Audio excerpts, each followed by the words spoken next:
Hello guys, இன்னைக்கு நம்ம movie ரிவ்யூவில் சூப்பர் நேச்சுரல் அப்படிங்கிற ஒரு வெப் சீரிஸோட ரிவ்யூ தான் பார்க்க போகிறோம். இந்த சீரியஸ் டிஸ்கவரி தமிழ் சேனலில் தமிழ் டப்பில் அவைலபிளாக இருக்குது. பொதுவாகவே ஒரு பேய் ஓட்டுறவங்க அவங்க எந்த மாதிரியான ரிஸ்கில் எடுக்கிறாங்க, எந்த மாதிரியான சம்பவம்லாம் இருக்குது அப்படின்னு சொல்லிட்டு ஒரு ஹாரர் த்ரில்லர் வெப் சீரிஸாக இது வந்து வெளிவந்திருக்கு. இப்போ அந்த சீரிஸோடைய கதையை பார்த்துடலாம். சீரிஸுடைய ஹீரோடைய அப்பா இந்த கோஸ்ட் அனலிஸ்டாக இருப்பார். கோஸ்ட்டு பற்றி அப்படியே ஆராய்ச்சி பண்ணிக்கிட்டு அந்த கோஸ்ட்டு பிடிச்சவங்க, அந்த பேய் பிடிச்சவங்கெல்லாம் அப்படியே விரட்டி அடிச்சுட்டு இப்படி இந்த மாதிரியான ஒரு சூழலில் அவர் வந்து இன்வெஸ்டிகேஷன் பண்ணிகிட்டு இருப்பார்.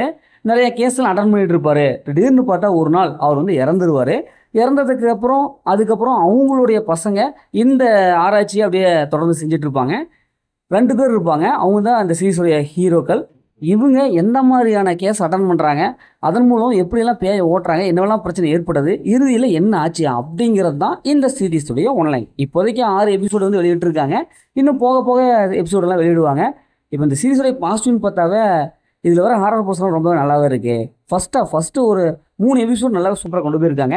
அடுத்த 3 எபிசோட் தரமான ஒரு சம்பவத்தை செஞ்சுருக்காங்க. ஒரு வித்தியாசமான ஒரு கண்டென்ட்டாக இருக்குது அப்படிங்கிற மாதிரி நம்ம நினச்சிட்டு இருப்போம். ஆனால் பார்த்து பழகின கண்டென்ட் தான். சீரிஸோடைய பிஜிஎம் மியூசிக் அண்ட் சினிமோட்டோகிராஃபிக் எல்லாமே சூப்பராக கொண்டு வந்திருக்காங்க. இந்த சீரிஸோடைய மைனஸ்ன்னு பார்த்தாவே கதை தான். என்னை பார்த்து பழகி போனால் அதே கதை தான். நிறையா கதைகள், நிறையா ஃபிலிம் இதே மாதிரி வந்துருக்கு. இன்னும் கொஞ்சம் மாடலேஷனாக கொடுத்துருக்கலாம். இருந்தாலும் எந்த இடத்துலையும் போர் அடிக்கல, லேக் ஆகலை. அழகாக சூப்பராக அப்படியே கொண்டு போயிட்டாங்க. இந்த சீரிஸை ஃபேமிலியோட பார்க்கலாம். கண்டிப்பாக ஃபேமிலியோட பார்க்கலாம். ஒரு மாதிரியான சீன்ஸ் எல்லாம் இருக்குது, வயலன்ஸ் சீன்ஸ் எல்லாம் இருக்குது. அதனால் குழந்தைகளை தவிர்த்துட்டு தனியாக பார்க்கலாம். மொத்தத்தில் சீரிஸ் எப்படி இருக்குது, சுமாராக இருக்கா, சூப்பராக இருக்கலாம். இந்த சீரிஸ் ஒன் டைம் வச்சபடி தான் நாங்களும் சொல்கிறேன். ஓகே, இதே மாதிரி அடுத்த ஒரு புதிய மூவி ரிவ்யூவில் சந்திப்போம்.